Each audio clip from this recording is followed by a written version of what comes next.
one that is doing the improving. And so I'm rather stuck. I find out the reason that I think I believe, say, in God, is that I sure hope that somehow God will rescue me. In other words, I want to hang on to my own existence. And I feel rather shaky about doing that for myself, but I just hope there's a God who'll take care of it. Or if I could be loving, I would have a better opinion of myself.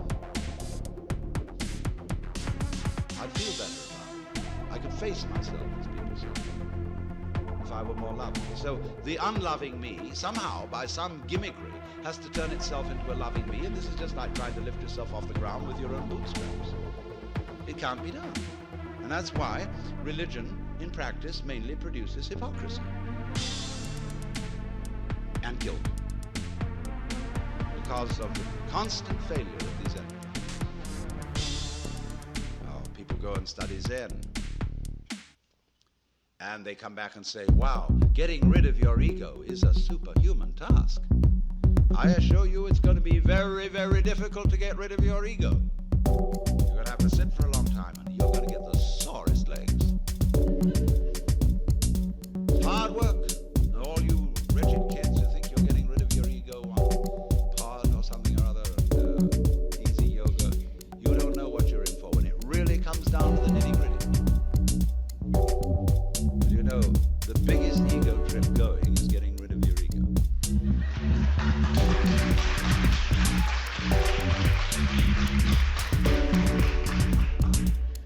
And the joke of it all is your ego doesn't exist. There's nothing to get rid of. It's an illusion, as I tried to explain.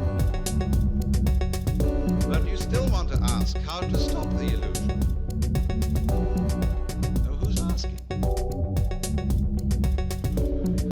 I mean, do you think, in the ordinary sense in which you use the word I, how can I stop identifying myself with the wrong me? Well, the answer is simply you can't. Now, the Christians put this in their way when they say that mystical experience is a gift of divine grace. Man, as such, cannot achieve this experience. It is a gift of God, and if God doesn't give it to you, there's no way of getting it. Now, that is solidly true. You can't do anything about it because you don't exist. What do you say? That's pretty depressing news. But the whole point is it isn't depressing news. It is the joyous news. There's a Zen poem which puts it like this, talking about it. It means the mystical experience, Satori, the realization that you are the eternal energy of the universe, like Jesus did. It says like this: you cannot catch hold of it, nor can you get rid of it. In not being able to get it, you get it. When you speak, it's silent. When you're silent, it speaks.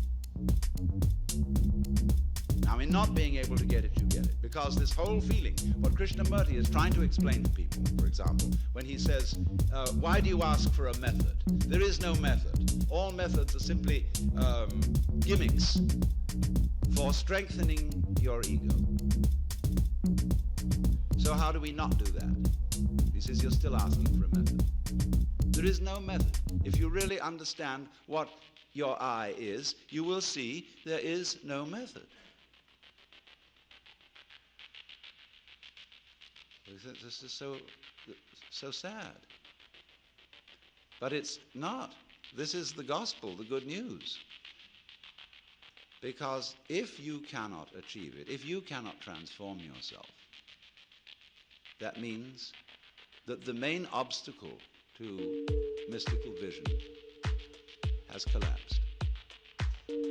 That was you. What happens? You can't do anything about it. You're at your wit's end. What What are you going to do? Commit suicide? But supposing you just put that off for a little while. Wait and see what happens.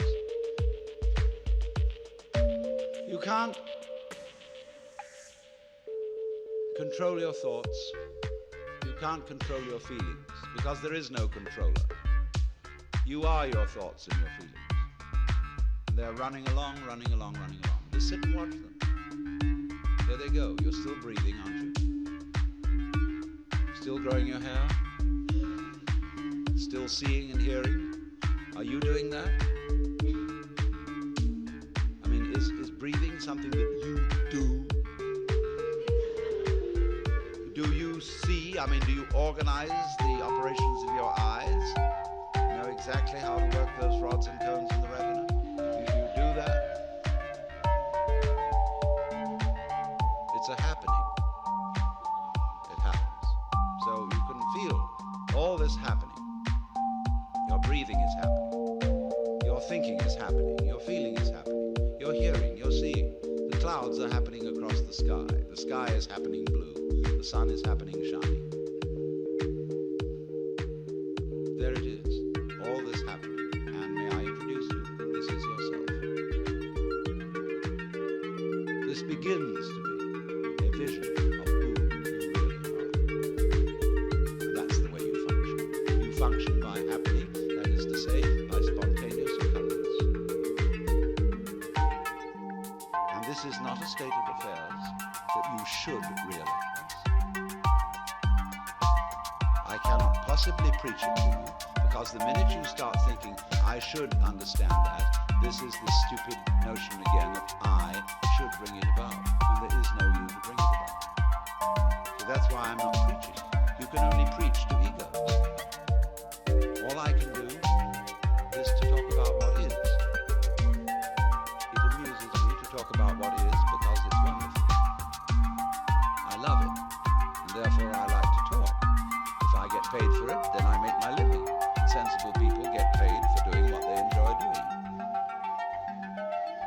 So this is not you see, this is the whole approach here is not to convert you, not to make you over, not to improve you, but for you to discover that if you really knew the way you are, things would be sane. But you see, you can't do that. You can't make that discovery because you're in your own way. So long as you think, I'm I. So long as that hallucination blocks it. And the hallucination disappears only in the realization of its own futility. When at last you see you can't do it. You cannot make yourself over. You cannot really control your own mind. See, when we try to control the mind, a lot of yoga teachers try to get you to control your own mind, mainly to prove to you that you can't do it. There's nothing, a fool who persists in his folly will become wise. So what they do is they speed up the folly. And so you get concentrated. You can have a certain amount of superficial and initial success by a process commonly called self-hypnosis. And you can think you're making progress. And a good teacher will let you go along that way for a while until he really throws you with one. Why are you concentrating? See, Buddhism works this way. Buddha said, if you suffer because you desire, and your desires are either unattainable or always being disappointed or something. So cut out desire. So those disciples went away and they stamped on desire, jumped on desire, cut the throat of desire, and threw out desire. But then they came back and Buddha said, but you are still desiring not to desire. They wondered how to get rid of that. So when you see that that's nonsense, there naturally comes over you a quietness. In seeing that you cannot control your mind, you realize there is no control.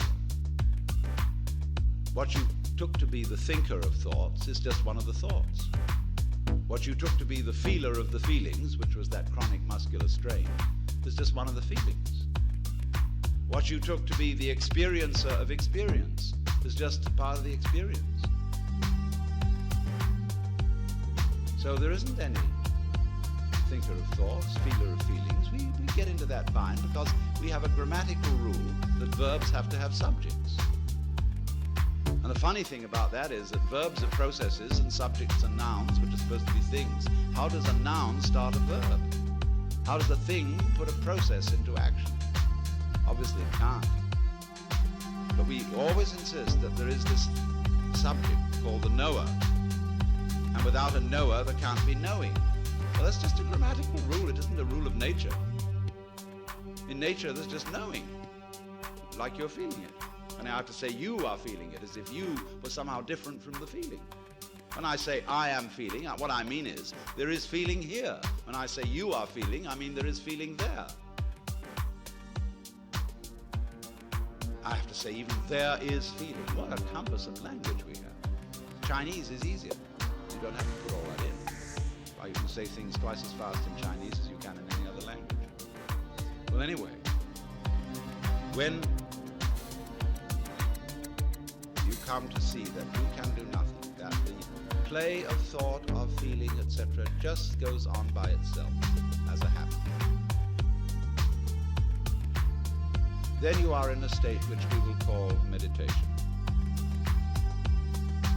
And slowly, without being pushed, your thoughts will come to silence. That is to say, all the verbal, symbolic chatter going on in the skull. Don't try and get rid of it, because that will again produce the illusion that there's a controller. Just, it goes on, it goes on, it goes on. Finally, it gets tired of itself and bored and stops. And so then there's a silence. And this is a deeper level of meditation. And in that silence, you suddenly begin to see the world as it is.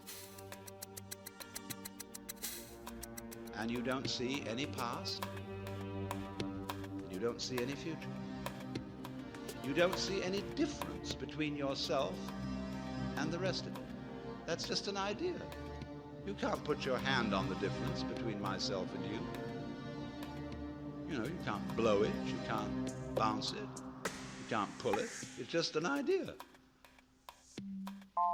You can't find any material body, because material body is an idea.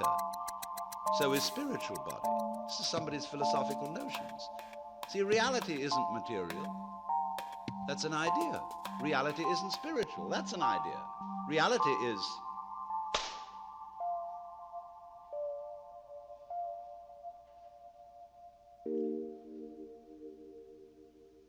so we find, if I've got to put it back into words, that we live in an eternal now.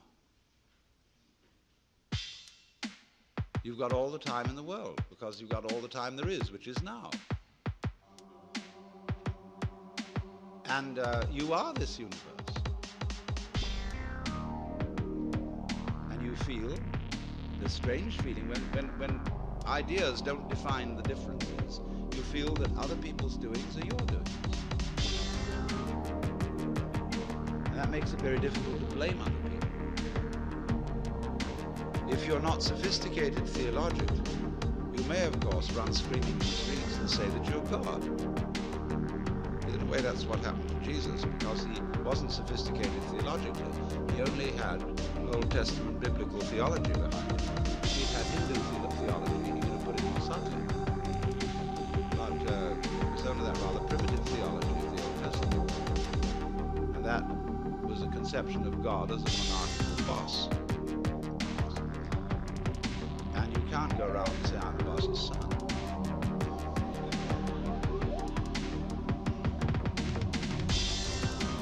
If you're going to say I'm God, you must allow it for everyone else too. But this was a heretical idea from the point of view of Hebrew theology. So what they did with Jesus was they pedestalized him. That means kicked him upstairs so that he wouldn't be able to influence anyone else. And only you may be God.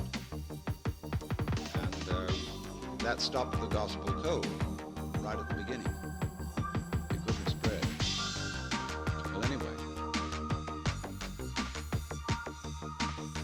this is therefore to say that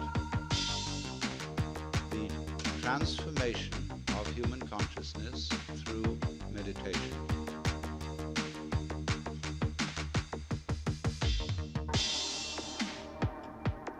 is frustrated. So long as we think of it in terms of something that I myself can bring about by some kind of wangle, by some sort of gimmick. Because you see, that leads to endless games of spiritual one-upmanship and of guru competitions. My guru is more effective than your guru. My yogas are faster than your yoga. I'm more aware of myself than you are. I'm humbler than you are. I'm sorrier for my sins than you are. I love you more than you love me. There is interminable goings on about which people fight and wonder whether they are a little bit more evolved than somebody else and so on. All that can just fall away. And then we get this strange feeling that we have never had, you see, in our lives, except occasionally by accident. Some people get a glimpse that we are no longer this poor little stranger and afraid in a world it never made, but that you are this universe, and you are creating it at every moment, because you see, it starts now. It didn't begin in the past. There was no past. See, if the universe began in the past, when that happened, it was now.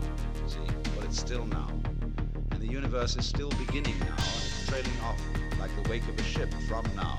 And the wake of the ship fades out, so does the past. You look back there to explain things, but the explanation disappears. You never find it there. Things are not explained by the past. They're explained by what happens now. That creates the past. And it begins here. That's the birth of responsibility. Because otherwise, you can always look over your shoulder and say, well, I'm the way I am because my mother dropped me. And she dropped me because she was neurotic because her mother dropped her. And away we go back to Adam and Eve, or to a disappearing monkey or something. We never get at it. But in this way, you're basically attributing all this.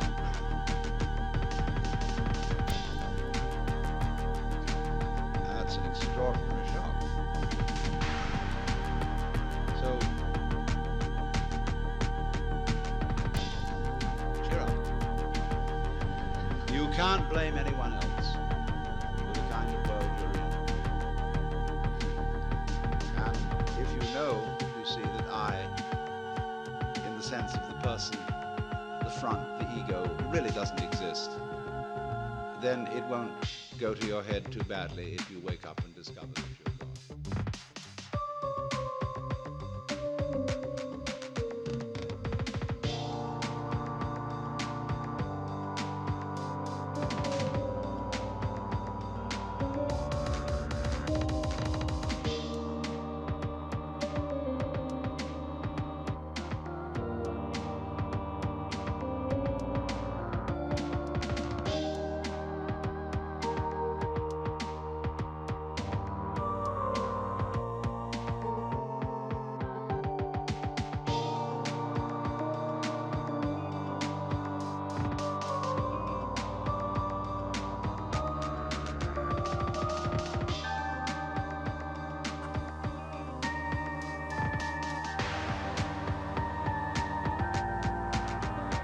This morning I was discussing the joke of death, and the principal point that I was making was that death and life, or that is to say, in other words, the interval and the event, death being the interval between events, between one appearance and another of human beings, in the same way as winter is the interval between the appearance of the leaves in spring and their disappearance in the fall. But there is, you see, the chronic fear that the interval may be all that there is, that the interval may triumph, and there may be no event. And I was trying to show you that there is a polarity between the event and the interval between events, in such a way that you can no more have the one without the other than you can have the crest of the wave without the trough.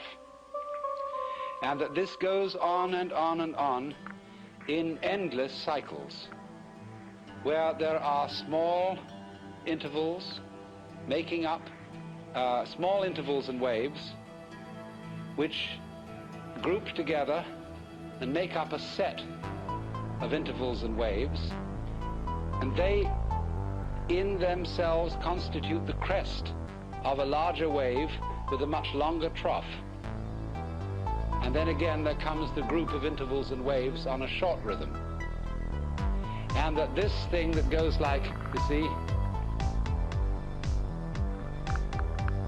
like this, you see, that this thing in its turn is the crest of a still greater wave, and that the nature of being is that this is the scheme of things. But the joke about it, what makes it exciting, is the constant anticipation that there might not be anything again after the interval, that it might all come to an end. And the real problem, in order to turn death into a joke, that is to say, suddenly to recover from this terrible anxiety that it might be finished, and then transmute the vibration trembling of anxiety into laughter. It is the same thing. Only the trembling of laughter is the trembling of anxiety seen from a different point of view. Now, what are the things that are obstacles to our being able to see that? It's almost as if life were itself a guru. And you know how gurus throw out tests to their students to see if they can pass these various initiations, all of which require nerve in the face of some formidable obstacle. All fairy stories are full of this. And so life itself throws out all kinds of reasons for supposing that we are faced with something serious instead of something playful. And I want to discuss with you a few ways which in Western history this obstacle has been thrown out, and how we today are bamboozled by these obstacles. In the history of Western civilization, there have really been, in the past 2,000 years, two dominant mythologies. One has had a long run and the other has had a fairly short run. But they are both ways of terrifying you so that you won't see the point. But at the same time, they are perhaps not merely negative things, but challenges, barriers of the same kind that a guru would offer. For example, in the study of Zen, each koan is referred to as a barrier. And if you can pass the barrier, you see, you get in. But the function of the teacher is to put the barriers up to see how you'll react to them. So, in a way, we could say that the two great mythologies which have dominated the Western world in the past 2,000 years are two barriers. The first, of course, is the Christian mythology. And in the Christian mythology, the individual is made to feel that he is strictly on probation, that he does not really belong, that if he is at all a son of God, he is so by adoption and grace. He isn't really one of the family. Let me explore the theology of that a moment. In Christian theology, God has only one Son. The monogenes, or the only begotten Son of God, who is the second person of the Trinity, the Logos, the divine idea of itself. The Trinity constitutes a family. And naturally, it's therefore threefold, because all, for the Greek mind, and it was the Greek mind that molded Christian theology, meaning entirely depends on the structure of the Greek language. And Greek, in common with all Western languages, and indeed also Sanskrit, from which it is derived, has a sentence structure in which there is the subject, the verb, and the predicate. And we can't make any sense without those three things. We have to have an I love you or an I know you sentence for there to be any love or for there to be any knowledge. There must be the lover. The lover can't love without having a beloved, and the lover doesn't relate to the beloved without the relationship of love between them. So there you have the subject, the predicate, and the verb. So naturally, in Greek ideas, the very inner nature of reality of the Godhead itself must be threefold, following the structure of Greek thought and Greek grammar. So,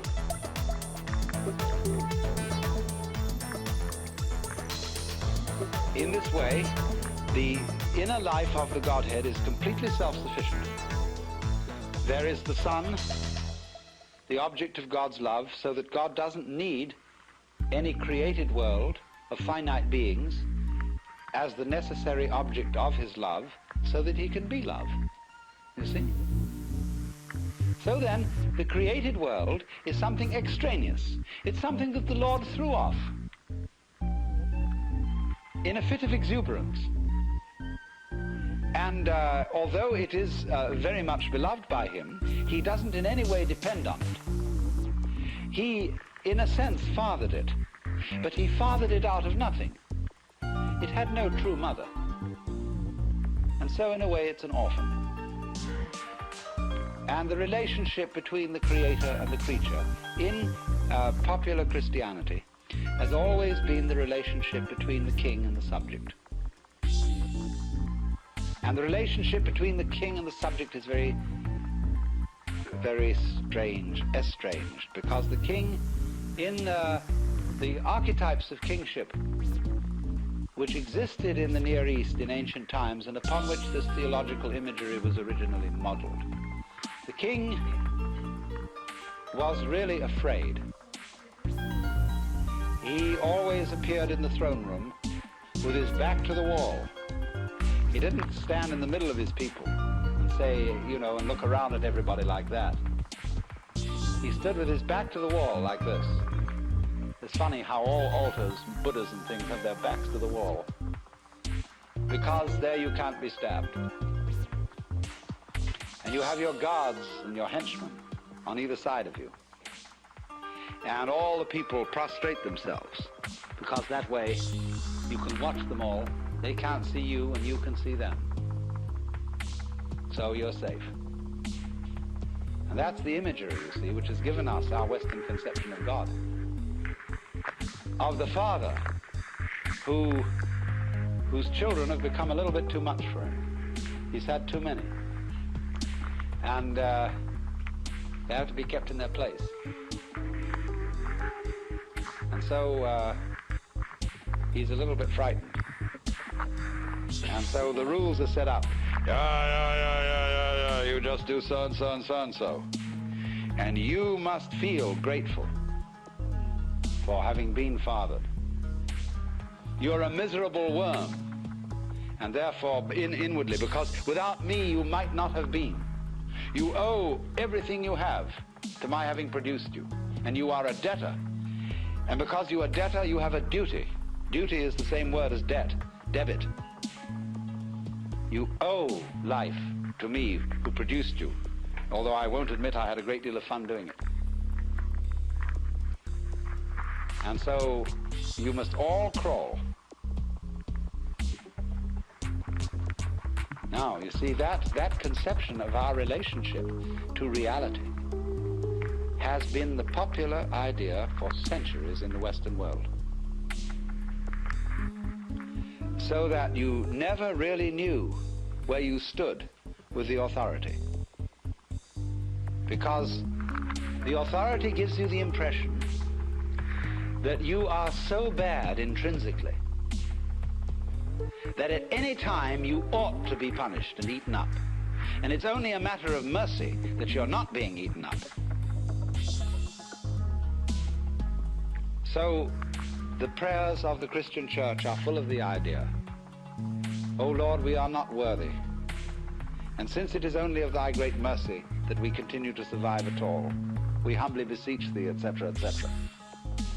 Imagine going around with that feeling about the nature of reality, that it is watching you all the time, that you're always on probation, like a released prisoner. And therefore there is an all-seeing eye at every moment of the day and night surveilling you much more efficiently than any big brother could watch you through tiny TV cameras in your bedroom. I know a friend of mine who is a devout Catholic, and in her toilet, but she is different, she has a sense of humor. And in the toilet, you know, it's an old-fashioned one, there's a tank and a pipe coming down to the john. And there's a little placard on it with a big eye painted. And in Gothic letters underneath it, it says, "Thou, God, seest me."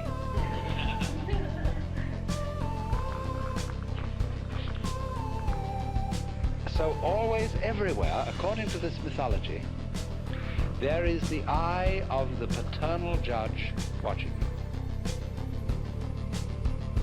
Now, what can you do with a situation like that? If that's the way things really are, you don't know whether this Lord has a sense of humor, and whether you can say to him, "Hey, look, don't take such an advantage of me like that. Turn down that light a little. Close off your eyes sometimes. You don't need to be all that particular. You know I can't do anything to you. I can't knock you over. Why do you need to bug me all the time?"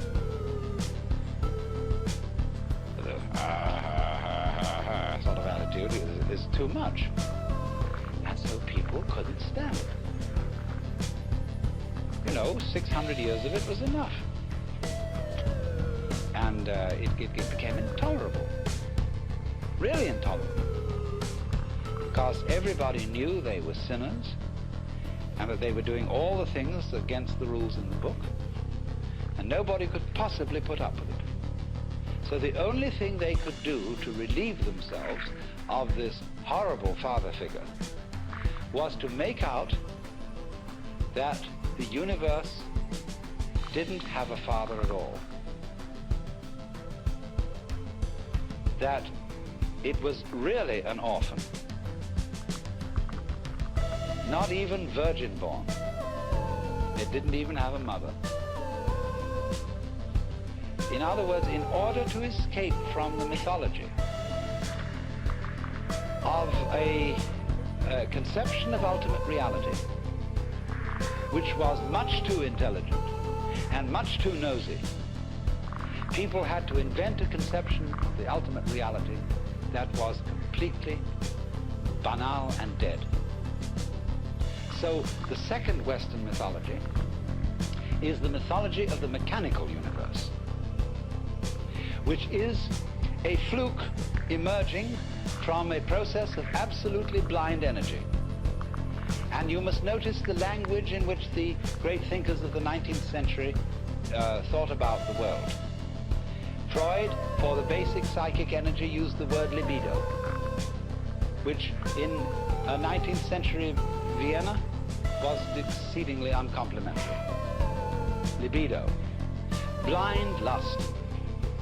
And so in the same way, the science philosophers of the 19th century talked about the world as being based on brute force, unintelligent energy. And worked out a conception of man as a really rather unfortunate natural fluke.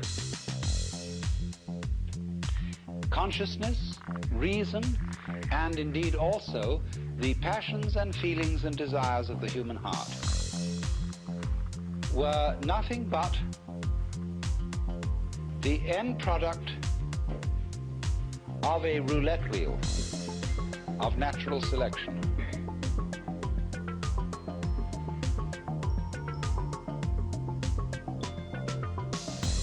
It's the most curious paradox that those philosophers of the 19th century who denied the supernatural origin of man and who insisted that man is simply a part of nature, one of the members of nature, nevertheless set up a state of alienation between man and nature without precedent. I am a part of nature. I am something that nature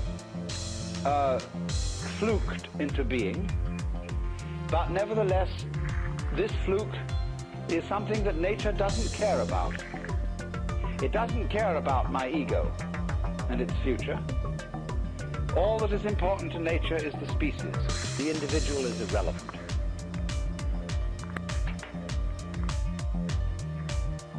At the same time, this philosophy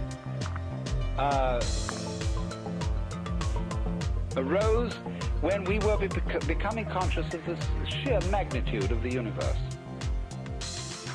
And it took the first impression of this vastness as a pretext for making little of human beings and saying, what do you matter in this huge cosmos? You're just a little fluke. You're just a little nothing at all. This thing goes way on beyond all imagination. And therefore man is just so much fungus on a rock, and a very tiny rock at that.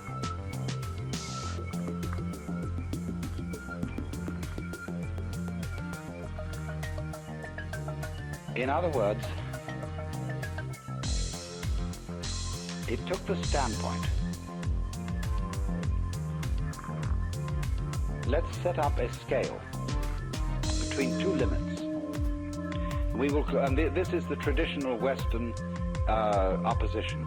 On the one end of the scale to the left here, you have matter, the inert, the clay put into shape by the potter. On the other end of the scale, you have spirit, which is intelligence. And these are what the mathematicians call limits. And a limit is something you approach, but you never actually get there. Now, what the 19th century mythology did was to think of all things towards the limit called matter. It said, in effect, there is this dead material stuff. It is energetic, but the energy is unintelligent. It's a kind of roaring mechanical energy like fire or electricity or so on. It is not intelligent. And everything is really that. What we call human intelligence and consciousness are merely complicated forms of this primordial energy. And they are nothing but that. In the same way, we are evolved from lower orders of animals. And I can trace my ancestry to a protoplasmal globule, Poopa says. And, that's what you really are. You're only a complicated protoplasmal globule. Now, do you see the intent behind this mythology? The intent is to deprecate. The intent is, as we say now, to put down the human being, because the human being felt that hitherto he had been put up too far in the wrong way.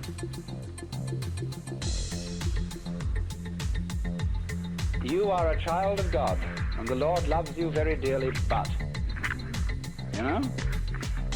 that's just insufferable to be put up in that way. You have an immortal soul. Your life is endless, but it can very well turn out to be a life of endless agony. when you fry in hell. And that was a very serious threat to both Protestants and Catholics. And so it's much better, much more comfortable to have a dead universe than a living universe so everlastingly threatening. So then, the mythology of the 19th century, under which most of us still operate, because we operate under it because it has become so plausible. The science out of which this mythology arose has been so effective.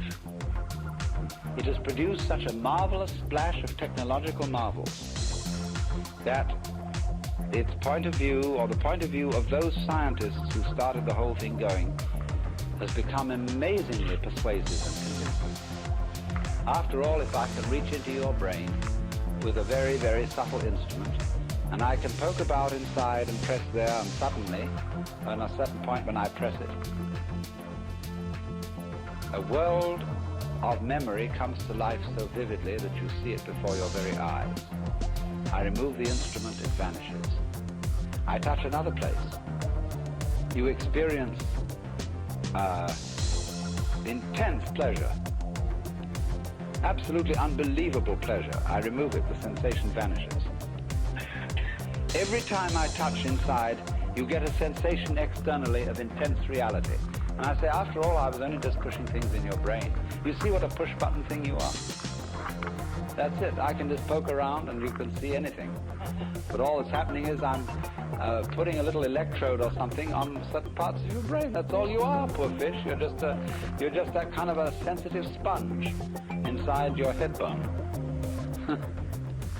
Well, that gets very persuasive, you see. And people are therefore in a position, they are prejudiced to favor a mythology that will make out that you are, after all, nothing but something or other. Nothing but a kind of complicated neurological jello. And that point of view, as I said, has become enormously convincing. It's plausible today, whereas the old point of view of God the Father and all the angels isn't plausible. It seems kind of weird in relation to what we know about the state of the universe. Now, what we have to see is that both of these points of view are equally mythological. And there's no more reason to take one than the other. And that what these points of view reflect are nothing other than certain attitudes to living. Now you see, if you want to live in a way that always is saying, I think that life is disgusting. Supposing you want to deny being, then you can always describe it in ways that are offensive. You can always say playing the violin is just scraping cat's entrails with horsehair. That puts it down, and you say, and you say people who play golf, they're a bunch of idiots who go out on take a walk, and they hit a stupid little ball with sticks. Or that people who like music are just a bunch of idiots who sit around and go out of their minds listening to a lot of complicated noises. See, there's always a way of talking about something to make it sound terrible. Equally, there's a way of talking about something to make it sound great. Now, what do you want to do? Do you want to live your life in such a way that you're always saying to it,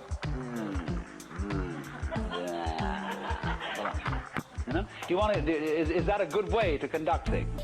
Or do you want to live your life in such a way that you say, come on, let's go. You see, let's swing this thing.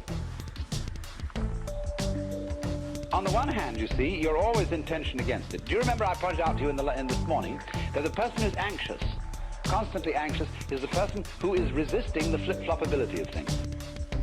Life is vibrating. It's going bloop, bloop, bloop, bloop, bloop all the time. And the anxious person says, God's sake, don't do that. Because, you know, you might do it too much. I don't want to blurp like this. It makes me feel nervous. So stop it. And so, as he puts his weight on this blip, blip, he goes like this. You see, it gets tripping. So instead of saying, come on, let's blip, see, let's go, and do this thing. So in exactly the same way, the person who wants to say, well, you're nothing but some kind of chemicals, and they're just a lot of, you're a bag of pus and blood, basically, with a few bones inside.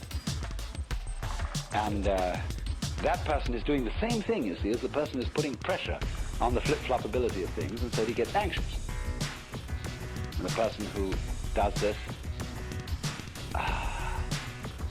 he wants to say, he's always, look, think about your friends and the people who are philosophical and enthusiastic materialists. They're always going to pose themselves as a certain kind of hero. After all, you're just a dreamer, but I face facts. See? I'm a hard-headed realist. And I'm as a matter of fact, I'm an intellectual porcupine. I have my prickles out all over the place because I'm the kind of person who, in the academic world at any rate, is full of rigor. I ask, what precisely is the evidence about this? And I'm analytical. And I'm, believe in, I don't like woolly and vague thinking. I like it clear cut. And you can see that porcupine's bristle going right through like that. See, well, this is a personality type who wants to play that role, whose message in saying all this jazz is, I'm the kind of person who is all dry as a bone. But I believe that that is strength, and that's reality. And another kind of person says to him, oh, you are intolerable. You're so dry, you're so dull, you rattle. You don't have any juice in you. And what we need is juice. And we need flow. We need lilt and rhythm and gaiety, you see. So that's an opposed mythology. And that's another character part you're going to play. But so we've got to consider these are games, you see, as I tried to show you earlier. The kind of roles we play are the kind of games we play. So, but the question is, which is the optimal game? Certainly we can't do without some prickly people, because life is prickles and goo. And it's basically gooey prickles and prickly goo, but the gooey people are always trying to make out that it's only goo, and the prickly people are always trying to make out it's only prickles. And we do need both, see? But the question is fundamentally, which game works better? The game that resists the vibration, the flip-flop, or the game that goes with it? Obviously, the game that goes with it, that cooperates with the general scene, will be a longer game and a more amusing game than one that totally resists it. Although, I said totally advisedly, because it's great fun to resist it at times. See, it's just like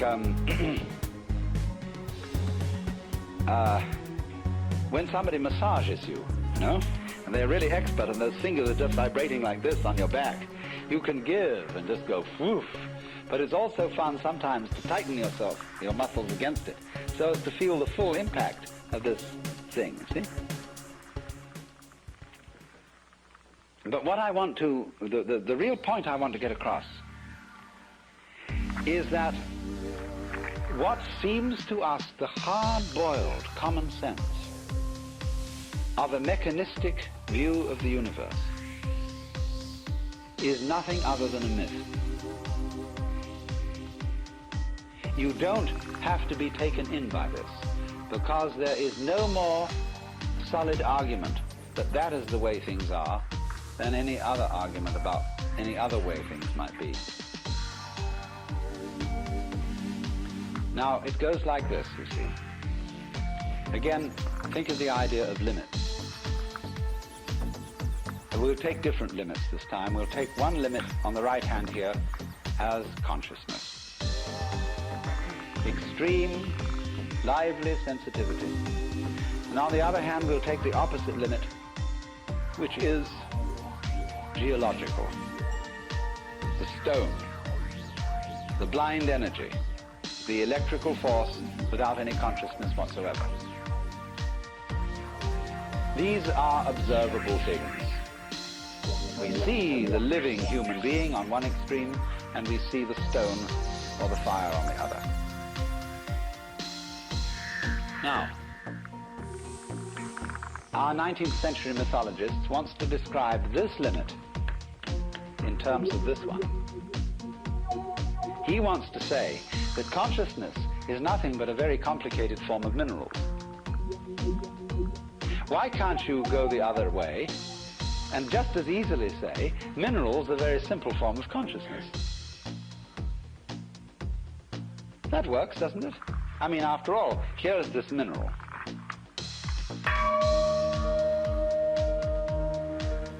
I knock it, and it says that to me. This is a rudimentary form of consciousness. This thing inside is not making a noise to itself because that requires ears. But in some way, this thing is going to itself. It's shaking like that. And that's its consciousness, its response, its resonance. It isn't totally unconscious, but its consciousness is extremely simple. Now, you may think I'm spinning fairy stories. But is that any more of a fairy story than to say that your consciousness is nothing but chemistry? I mean, you think you're conscious and that you have this high and mighty state of affairs, but actually, of course, if we look at this very realistically, all this is just colloidal substances bubbling around. See? Both that story and the other story can be made to seem equally fanciful. But the question is this. If I say about the gong, look, my friend, I respect you because you are a little bit conscious. You relate to me, you're kind of a younger brother. And, then there's something endearing and warm about this attitude to things. Whereas if I say, you're just a piece of metal, and as a matter of fact, I'm just a piece of metal too. That's a kind of insult.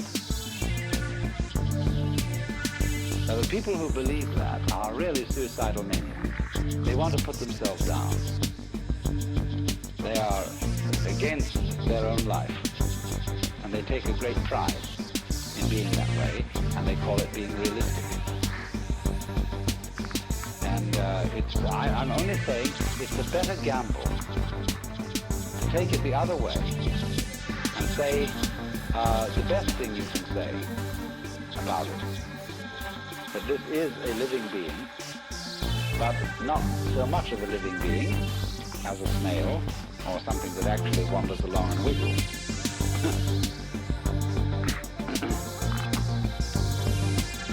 So you see, the pressure upon us of the whole mythology of the 19th century, the whole attitude of putting down the universe because the previous myths had been too uncomfortably alive, is simply a way of looking at things. Let me give another illustration of the same thing. If you study the various forms of life from the standpoint of natural selection, you may come up with a rationalization for everything. Somebody wants to know, why do butterflies have eyes on their wings? Some butterflies. Well, somebody scratches his head and says, oh, well, there must be an explanation for that. There's an explanation for everything. Why is there an explanation for everything? Because the universe is really a tight engineering job. So, why do some butterflies have eyes? Well, it so happens that some fluke of a butterfly once got an eye on its wing, and birds would avoid it because that eye looked at them and it was just too much. So those butterflies that had eyes on their wings bred, whereas the butterflies that didn't have eyes got eaten up more easily. Although some of them had other alternatives, because of not having eyes, they were invisible and the birds couldn't see them. And so more of that kind survived, although those with the terrifying eyes survived, and so they didn't get eaten up either. So those tended to multiply.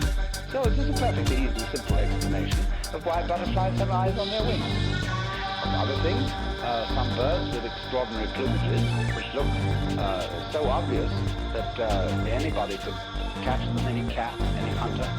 No, they survived because they were so attractive to their females. And so they bred very well. As a matter of fact, this isn't true, they didn't. And, but any explanation will do, provided it seems to explain. Now, that is one way of looking at things. You can make an extremely consistent theory for the different kinds of species of flowers and birds and insects and all their markings and so on, just why they have them. But on the other hand, you can equally well explain it in a completely different way. You can say, it would be exceedingly dreary if there were nothing but one uniform type of life. Supposing there had never been anything but amoebas, and there were just globules, and they divided, and then they divided again, and then they divided again.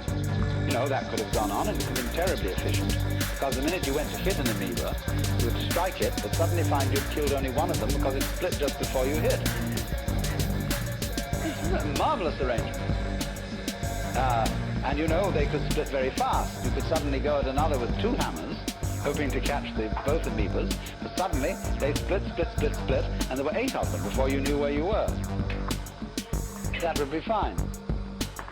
But actually, the reason why there is all this colossal variety and all these patterns on butterflies' wings is that nature is a poet and is simply having a wonderful time making all this variety and doing all these various things. And that explanation is just as plausible as the efficient explanation.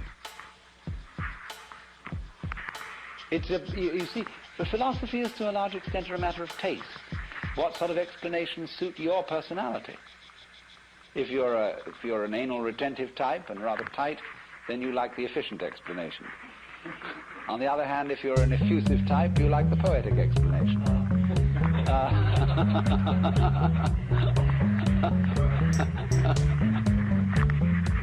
But there are, though, beyond that, certain considerations of which of these explanations affords better games. And the economic anal retentive explanation can give good games up to a point, because there's all the thrill of working out the chains of interconnection, all the reasoning, whereby finally you go through all sorts of rational conniptions and explain why the butterfly has a big eye on its wing. Fine. But where do you end up? You end up in a mechanical straitjacket. You've got to be careful along the other line of approach that you just don't end up in a morass.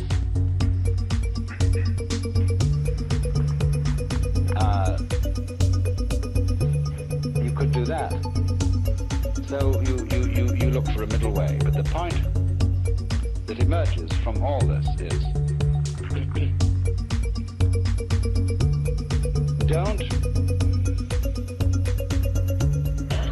be bamboozled into fearing that the black will win,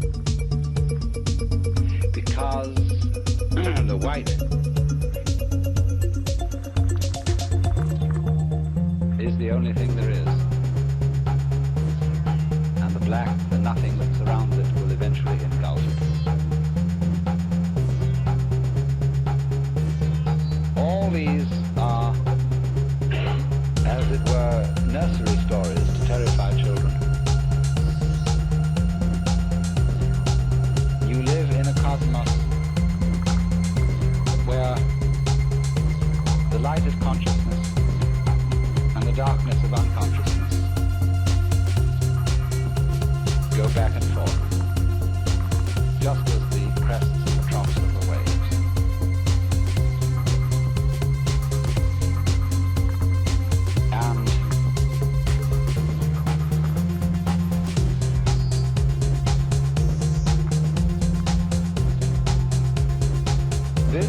situation of yang and yin, positive and negative, is exceedingly productive. It's like a male and a female who become the parents of all sorts of children. And out of yang and yin, black and white, come all these adventures through the original stratagem of pretending that the one is and the other isn't, that yang is and that yin isn't.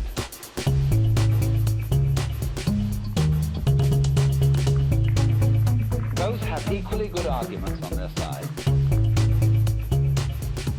and one now wins and the other now wins. Back and forth, back and forth, back and forth. But don't be deceived. The two are always together.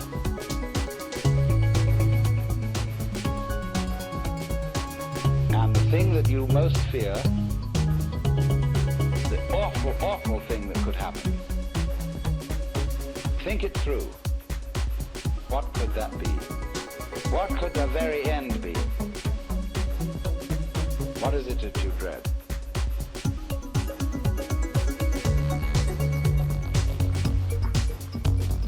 And you'll find out that if you go down, down, down, down, down, down, down into what you dread, be swallowed up, be annihilated, let the horrible scorpion, spider mother, the octopus thing catch you and take you down into its inmost guts, what will it do with you?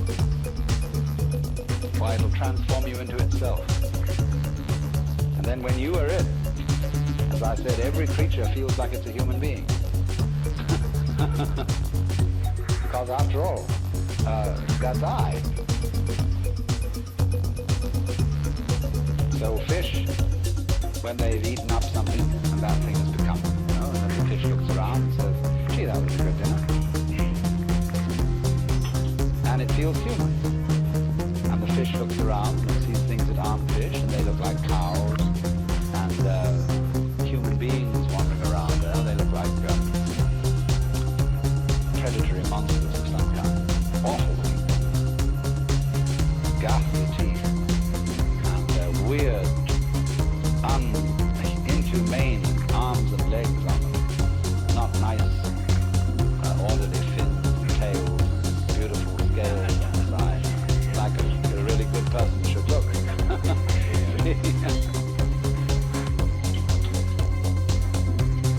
So, you know, this thing of death and of being transformed is where our life reaches a certain point where it has to go bloop.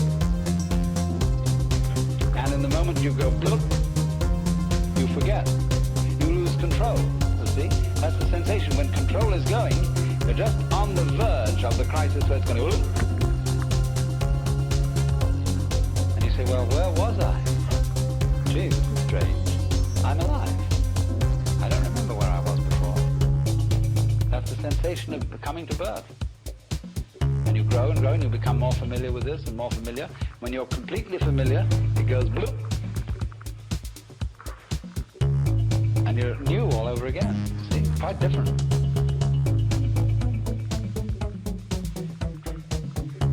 We can never believe, you see, when it gets to the point where we know it's about to go bloop, we never believe that it will go into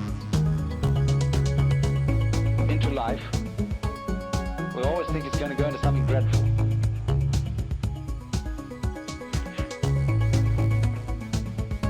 But you see, once you know,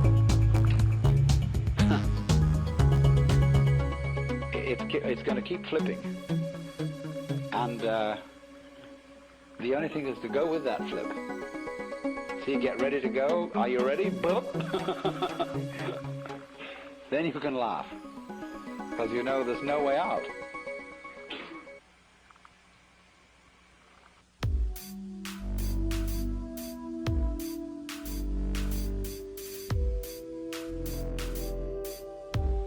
Existence already includes non-existence. You could say being and non-being constitute existence. just as we know physically, sound is constituted by sound silence in very rapid alternation. So being, non-being constitute existence, and existence is something of which you may say the game is worth the candle. If it weren't, it wouldn't be. It's like that. Some people try to say there is good and bad with small g and small b, and they together constitute good capital G. Or one might say that humanity is, and the good of humanity, is a curious combination of beneficence and rascality, of reason and passion. And if human beings didn't have those two sides, they would be less than human. Man is in a certain sense redeemed by his passions, redeemed by being something of a rascal. Because if he weren't, he would be like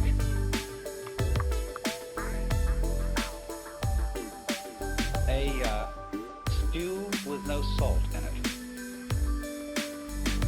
The salt somehow is something that in a large quantity is horrible, but in a certain small quantity delightful. And so everybody has to be salted with a certain amount of unrespectability. Otherwise, they're impossible and intolerable. The only thing is, as a fervent cook, don't overdo it. It is in that respect, you know, that it's said of great gurus in India. They have a very funny thing they say. We Westerners go over and they meet this man who's supposed to be extremely holy. And they are all agog, you know. And then after spending a few days with him, they begin to wonder. They find he smokes cigarette. They find that he occasionally loses his temper. And they begin to think, well, is this man so holy after all? I mean, he surely should not be dependent on these little habits and luxuries and so on. And then they find he has a girlfriend. And then they leave because they're so scandalized. Well, then the Hindus say, now you shouldn't get so upset about this, because if this man didn't have a few little vices, he would cease to manifest. He would simply disappear. And he has to have these things to keep him grounded, to keep him in the world. Or if suddenly, you know, he gets terribly angry with a certain student and seems to lose his temper, they say, oh, no. That's a tactical anger. That he did on purpose to wake you up to something. It was for your own development and for your own good. He didn't really feel angry at all. Oh dear. But you see the point. There is something in the fact that if he didn't have these little attachments, he wouldn't be manifesting. He'd simply disappear. There's something in that, only don't take it too piously. I think you get the point. So then, we now have to explore a very important aspect of the Joker as equivalent to Gurdjieff's Sly Man. You see, he points out the four ways: the monk, the fakir, the yogi, and the Sly Man. And all the first three ways are ways of great difficulty. They involve a very, very strenuous discipline. And of course, as we get it through the books about Gurdjieff, the way of the Sly Man involves a discipline too. But I think there's more to be said about the way of the Sly Man than appears in any of those writings, because this is very closely connected with the whole approach of Taoism, the Chinese philosophy of Wu Wei, or non-aggression, and with what is called in Buddhism the middle way.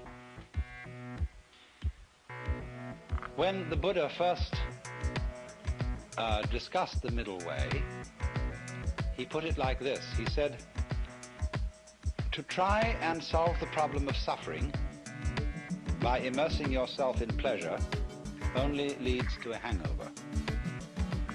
try and solve the problem by asceticism also brings no liberation.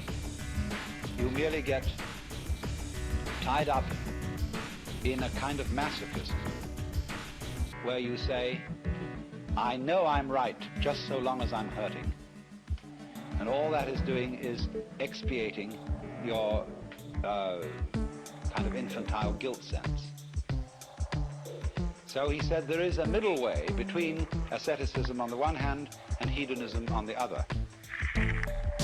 But actually, the middle way is more subtle than that, and it's beautifully discussed in Professor Baum, a book called The Philosophy of Buddha. That's B-A-H-M, Professor of Philosophy at the University of New Mexico. And he gives a very, very fascinating analysis